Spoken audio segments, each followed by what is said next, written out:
That's things that, like I said, things that we don't know about the everyday life of a But track you see, one star. thing athletes don't really understand, especially in Kenya, is there's always an end to this. Oh yes. So most athletes don't really understand this. They don't. And They don't, man. It gets to them when they're getting there. Because, we're getting at some point, we'll get to retirement. And then now what happens after that? I remember I was talking to one of the therapists and he was telling me, imagine doing this up to 35, right? So from 20 to 35, you're an athlete. That's 15 years. Mm-hmm. And then God decides you live for 90 years. So you have 55 more years that you need to live after.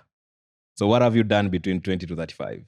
Did you seize all the opportunities that were being thrown to you, or you were up there not listening to people?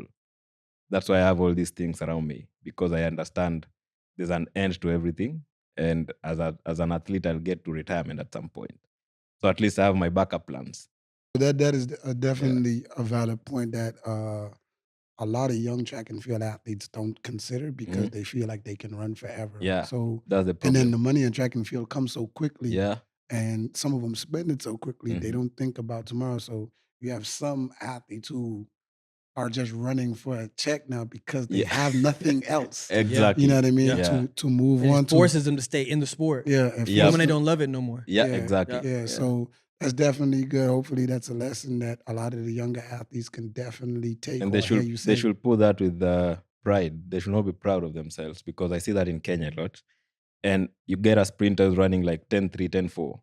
And then all of a sudden he's not speaking to anybody because now he's winning a couple of meets.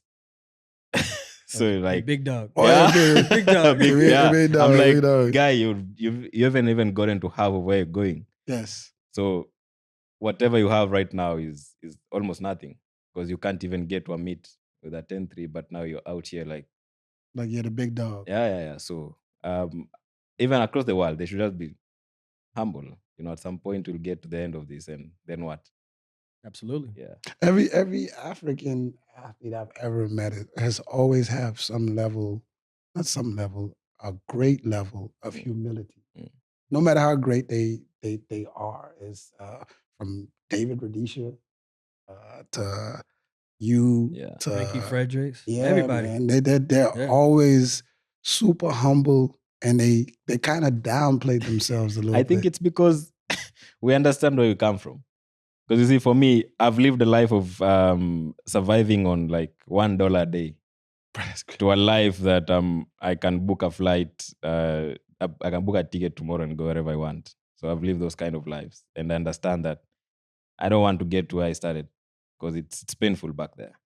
So that makes me grounded.